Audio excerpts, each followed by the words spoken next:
Assalamualaikum warahmatullahi wabarakatuh.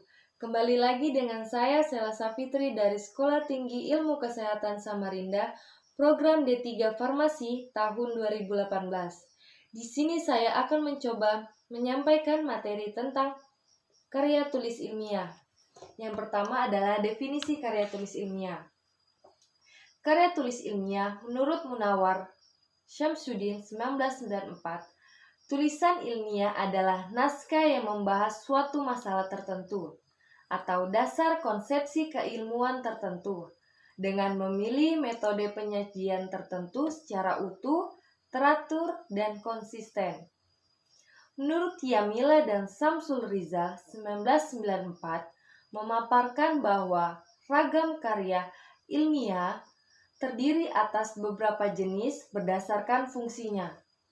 Menurut pengelompokan itu, dikenal ragam karya ilmiah seperti makalah, skripsi, tesis, dan disertasi.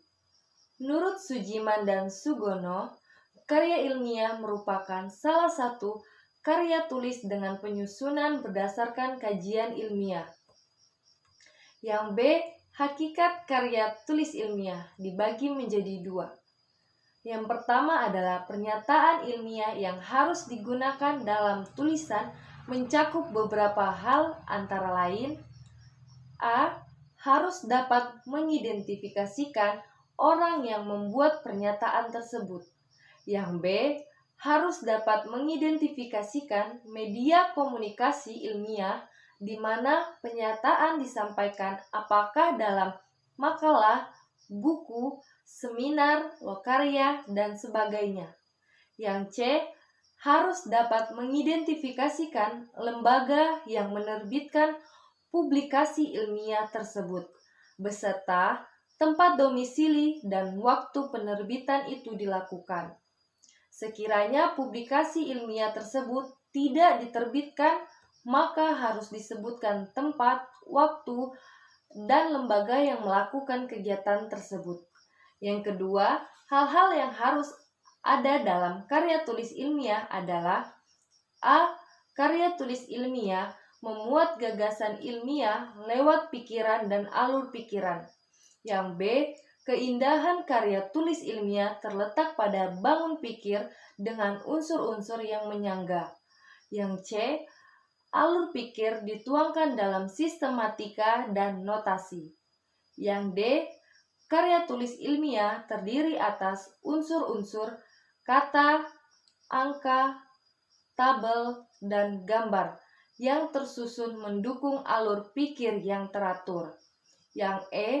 Karya tulis ilmiah harus mampu mengekspresikan asas-asas yang terkandung dalam hakikat ilmu dengan mengindahkan kaidah-kaidah kebahasaan. Yang F. Karya tulis ilmiah terdiri atas serangkaian narasi, eksposisi, deskripsi, dan argumentasi. Yang C. Ciri-ciri karya tulis ilmiah. Yang A. Bahasa yang digunakan dalam karya tulis ilmiah adalah bahasa baku yang tercermin dari pilihan kata atau istilah dan kalimat-kalimat yang efektif dengan struktur yang baku. Yang B. Sikap penulis dalam karya tulis ilmiah adalah objektif, yang disampaikan dengan menggunakan gaya bahasa impersonal dengan banyak menggunakan bentuk pasif tanpa menggunakan kata ganti orang pertama dan kedua. Yang C. Struktur kajian karya tulis ilmiah sangat ketat. Biasanya terdiri atas bagian awal, bagian inti, dan bagian penutup. Komponen karya ilmiah bervariasi sesuai dengan jenisnya. Namun, semua karya tulis ilmiah mengandung pendahuluan, bagian inti, penutup, dan daftar pustaka. Artikel ilmiah yang dimuat dalam jurnal mempersyaratkan adanya abstrak. Tujuan: untuk menyampaikan ide, maksudnya pokok permasalahan yang ada agar lebih mudah dipahami oleh pembaca, maka penulis karya tulis ilmiah membuat dalam bentuk karya tulis ilmiah tersebut. Yang B. Untuk melatih kemampuan menulis. Yang C, sebagai tradisi ilmiah, maksudnya dalam pendidikan di bangku kuliah sering mendapat tugas untuk membuat karya tulis ilmiah yang mana memiliki suatu kebanggaan tersendiri.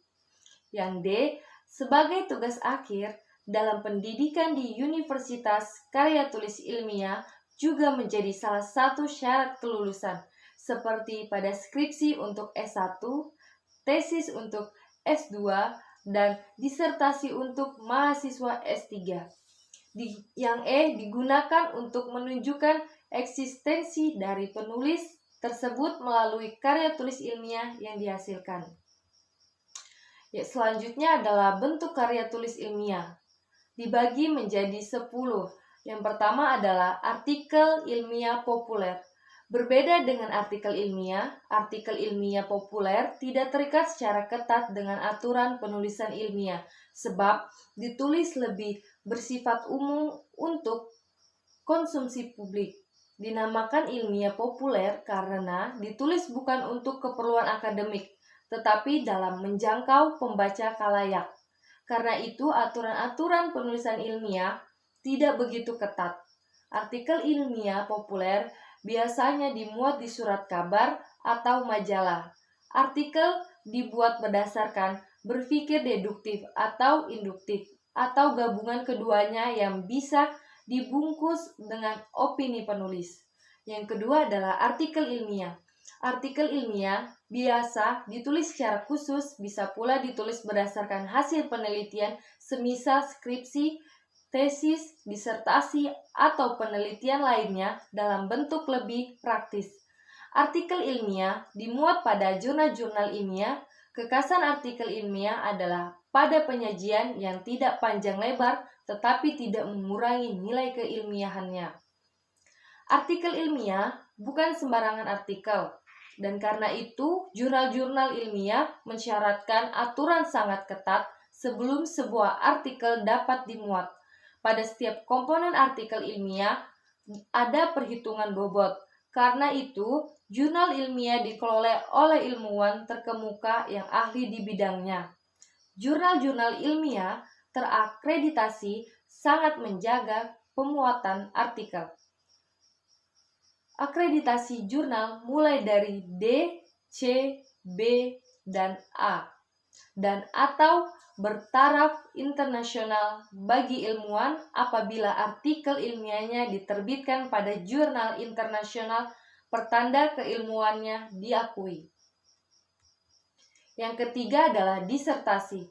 Pencapaian gelar akademik tertinggi adalah predikat doktor. Gelar doktor dimungkinkan manakala mahasiswa S3 telah mempertahankan disertasi di hadapan Dewan Penguji Disertasi yang terdiri atas profesor atau doktor di bidang masing-masing, disertai ditulis berdasarkan penemuan orisinil di mana penulis mengemukakan dalil yang dibuktikan berdasarkan data dan fakta valid dengan analisis terinci. Yang keempat adalah tesis. Tesis adalah jenis karya tulis ilmiah yang bobot ilmiahnya lebih dalam dan tajam dibandingkan skripsi. Ditulis untuk menyelesaikan pendidikan pasca sarjana, mahasiswa melakukan penelitian mandiri, menguji satu atau lebih hipotesis dalam mengungkapkan pengetahuan baru. Tesis ditulis bersandar pada metodologi penelitian dan metodologi penulisan. Standarnya digantung pada institusi, terutama pembimbing. Dengan bantuan pembimbing, mahasiswa merencanakan, melaksanakan, menggunakan instrumen, mengumpulkan dan menyajikan data, menganalisis sampai mengambil kesimpulan dan rekomendasi. Selanjutnya adalah skripsi. Skripsi adalah karya tulis ilmiah mahasiswa untuk melengkapi syarat mendapatkan gelar sarjana S1. Dalam pengerjaannya dibantu oleh pembimbing, dosen pembimbing berperan mengawal dari awal sampai akhir hingga mahasiswa mampu mengerjakan dan mempertahankannya pada ujian skripsi. Yang keenam adalah kertas kerja. Kertas kerja pada prinsipnya sama dengan makalah. Kertas kerja dibuat dengan analisis lebih dalam dan tajam Kertas kerja ditulis untuk dipresentasikan pada seminar atau lokarya yang biasanya dihadiri oleh ilmuwan. Pada perhelatan ilmiah tersebut, kertas dijadikan acuan untuk tujuan tertentu. Bisa jadi kertas kerja dimentahkan karena lemah, baik dari sudut analisis rasional, empiris, ketepatan masalah, analisis, kesimpulan, dan kemanfaatannya. Yang ketujuh adalah makalah. Lazimnya makalah dibuat melalui kedua cara berpikir, tetapi tidak menjadi soal manakala disajikan berbasis berpikir deduktif atau induktif. Yang penting tidak berdasar opini belaka. Makalah dalam tradisi akademik adalah karya ilmuwan atau mahasiswa yang sifatnya paling soft dari jenis karya tulis ilmiah lainnya. Yang kedelapan adalah resensi. Resensi merupakan karya tulis ilmiah yang berisi hasil penimbangan, pengulasan, atau penilaian sebuah buku. Disajikan kepada pembaca melalui surat kabar. Yang kesembilan adalah esai. Esai atau karya tulis yang relatif pendek dan membahas suatu subjek masalah dari sudut pandang penulisannya. Opini penulis berperan sentral dalam sebuah esai. Yang 10 adalah kritik. Kritik yaitu karya tulis ilmiah yang berisikan penilaian baik buruknya suatu karya secara objektif, tidak hanya untuk mencari kesalahan atau catat suatu karya, tetapi juga menampilkan kelebihan dan keunggulan karya tulis ilmiah itu seperti apa adanya. Yang selanjutnya adalah teks akademik. Teks akademik atau teks ilmiah dapat berwujud dalam berbagai jenis, misalnya buku, ulasan buku, proposal penelitian, laporan penelitian, laporan praktikum, dan artikel ilmiah. Jenis-jenis tersebut merupakan genre makro yang masing-masing di dalamnya terkandung campuran dari beberapa genre mikro seperti deskripsi, laporan, prosedur, ekspansi, eksposisi, dan diskusi. Genre makro adalah genre yang digunakan untuk menamai sebuah jenis teks secara keseluruhan, dan genre mikro adalah subgenre yang lebih kecil yang terdapat di dalamnya dan dipayungi oleh genre mikro tersebut. Yang selanjutnya adalah perbedaan teks akademik dan non-akademik. Dapat dilihat dalam tabel berikut. Yang selanjutnya adalah struktur karya ilmiah. Yang pertama adalah pendahuluan. Pendahuluan berisi tentang latar belakang, memasukkan ketertarikan dalam objek suatu penulisan.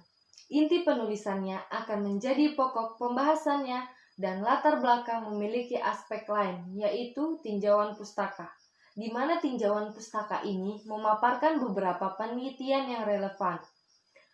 Yang kedua adalah masalah. Penulis akan mengemukakan fenomena-fenomena atau materi yang akan dibahas. Yang ketiga, tujuan dan pemanfaatan penulisan. Ditulis dengan jelas dan dijabarkan secara rinci, baik akademis maupun secara masyarakat umum, agar memahami tujuan dan manfaat apa yang diberikan karya tulis yang diciptakan dan diteliti oleh orang tersebut. Yang keempat, metode pengumpulan dan analisis data. Bagaimana memperoleh data tersebut dan bagaimana cara menganalisis. Yang kelima, landasan teori. Setiap kajian memiliki teori atau dasar teoritis yang kuat. Yang kedua adalah isi. Berisi memaparkan informasi data-data yang diperoleh. Sub dari bagian ini biasanya tergantung pada ruang lingkup masalah, seberapa pelik masalah, seberapa pelik pembedahan yang dilakukan atau seberapa pelik pembahasan dari bahan penelitiannya. Bila masalah di bahan ada 3 butir, maka sub isi ada 3. Diusahakan jangan sampai 4 atau 5. Yang selanjutnya adalah penutup. Pada bagian ini, penulis diharapkan dapat menyimpulkan dari hasil penelitiannya, dibuat secara ringkas dan sederhana agar pembaca lebih menangkap dan lebih memahami hasil peneliti secara ringkas. Salah satu bagian yang sering digunakan pada bagian ini yaitu subbagiannya, di mana subbagian pada penutup ini ialah saran. Unsur-unsur yang mempengaruhi adalah halaman judul, daftar isi, daftar tabel, geografi, dan lampiran yang menguatkannya. Unsur-unsur lain KTI ada 4. Yang pertama adalah daftar pustaka, di mana daftar pustaka ini terletak setelah bagian penutup. Bagian penting dari KTI biasanya menggunakan referensi pendukung yang wajar dan seperlunya saja. Yang kedua adalah judul, merupakan tema yang digambarkan secara singkat masalah. Judul harus dirumuskan secara jelas, singkat, dan relevan dengan isi tulisan atau judul harus mencerminkan dengan tepat masalah yang sedang dibahas dan mempunyai daya tarik tersendiri untuk si pembaca. Yang ketiga adalah abstrak. Abstrak adalah uraian secara singkat dengan panjangnya kurang dari 6 hingga 8 baris. Fungsi untuk menerangkan aspek yang dibicarakan dalam pokok bahasan kepada pembaca. Abstrak umumnya merangkup isi tulisan yang mencakup masalah, tujuan, dan metode dengan tekanan utama pada hasil kegiatan ilmiah, dan disusun satu paragraf, serta di dalam abstrak terdapat 3-5 kata kunci. Kemudian, unsur lain yang terdapat dalam KTI adalah yang keempat, prakata. Adalah pengantar yang disajikan oleh penulis KTI. Di dalamnya, penulis memberi gambaran singkat tentang tulisannya, karya tulis ilmiah. Beda dengan kata pengantar. Tujuan kata pengantar adalah untuk memberikan suatu kesaksian yang menguatkan bagi pembaca bahwa karya tulis seseorang itu pantas dibaca dan dijadikan referensi. Sekian dari saya. Wassalamualaikum warahmatullahi wabarakatuh. Terima kasih telah menonton dan jangan lupa like.